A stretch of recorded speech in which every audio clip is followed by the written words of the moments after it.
In Middle East and Gulf politics analyst Luciano Zaccara, who joins me now. Appreciate you coming in. And we've said it a couple of times. It is very complicated, but it involves two members who are part of the same coalition here, who are at odds with each other. You've got Saudi Arabia saying that the UAE support for what it calls a separatist offensive in Yemen is a threat to our kingdom and a threat to regional security. How do you assess this this disagreement they're having? Well, actually, it is indeed an escalation, at least in the narrative and in the actions that they were taken by Saudi Arabia. It's not the first time that there are disagreements between Saudi and the UAE in how they are dealing with the issues in Yemen. So there are two members of the coalition have been confronted in different aspects and how to support different groups inside the Yemen that they are fighting against the Houthis. What happened in Socotra Island as well, that was basically occupied by the UAE. And Saudi Arabia requested also the military troops to leave the island. So it's not the first time, but it's the first time we see an escalation, and allegedly that the two ships coming from UAE are directly attacked by Saudi. And for the first time, Saudi is in an official declaration stating that that Emirate is threatening to some extent the security of Saudi Arabia, requesting Yemen to Emirates to withdraw their troops from Yemen. So this is unprecedented escalation, calling for an emergency of 90 days without any further development that can justify that. It's a serious escalation and a serious warning from the Saudis towards the Emirates on what they are going to be their following steps. So it's something that we need to follow up very deep in the coming hours, I would say. You said it's a serious escalation. It's definitely a serious escalation in rhetoric. Sometimes that's all it is. Sometimes when there are geopolitical disagreements, it's just words. Doesn't necessarily translate into further actions. But given that the Yemeni officials have told the UAE to remove their forces, given the strong words coming from the Saudis that they consider this a threat to their sort of national security, could you see this going a step further? Could it threaten, for example, the UAE's membership of the Saudi-led coalition? I don't see so far. I mean, we are still waiting for an official declaration from the UAE. So far, what the Emirates said that they are welcoming the efforts of the Saudi government to keep the stability in the region. So they are not reacting in a harsher way regarding the Saudi.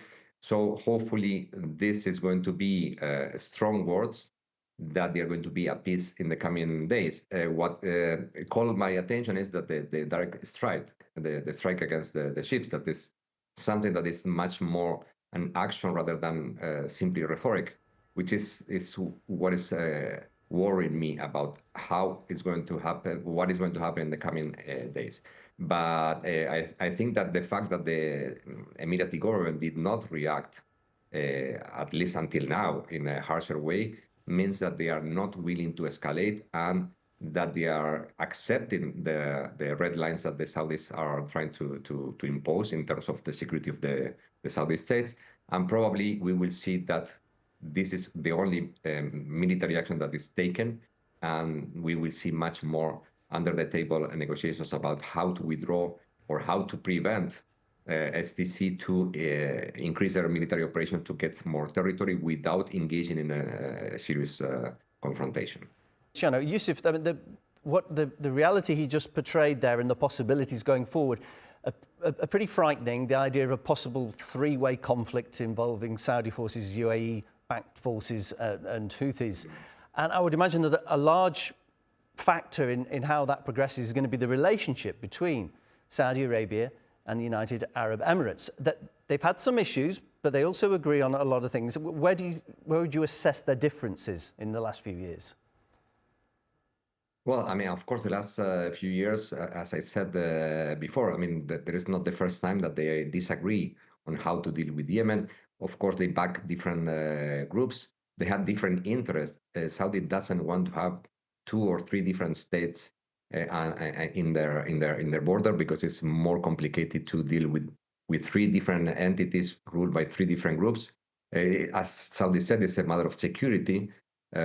So they have a red line that they don't want a group supported by the Emirates controlling most of the territory, moreover eliminating the Saudi-backed part of the government that it was inherited from the times of Saleh. So we are now in the very geopolitical situation, a very fragile geopolitical situation in which what is going to be decided now is who is ruling every part of the territory, and if this division of territory will be stable or they will keep fighting each other in the coming years.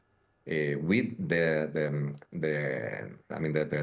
most complicated situation that will confront militarily Saudi and Emiratis for the first time in a large scale. I don't think this is going to happen. I think expectedly that the Emirati and the Saudi government will reach an agreement to appease the situation, to make clear that the main enemy for them is not each other, but the still Houthi-controlled area by Ansarullah.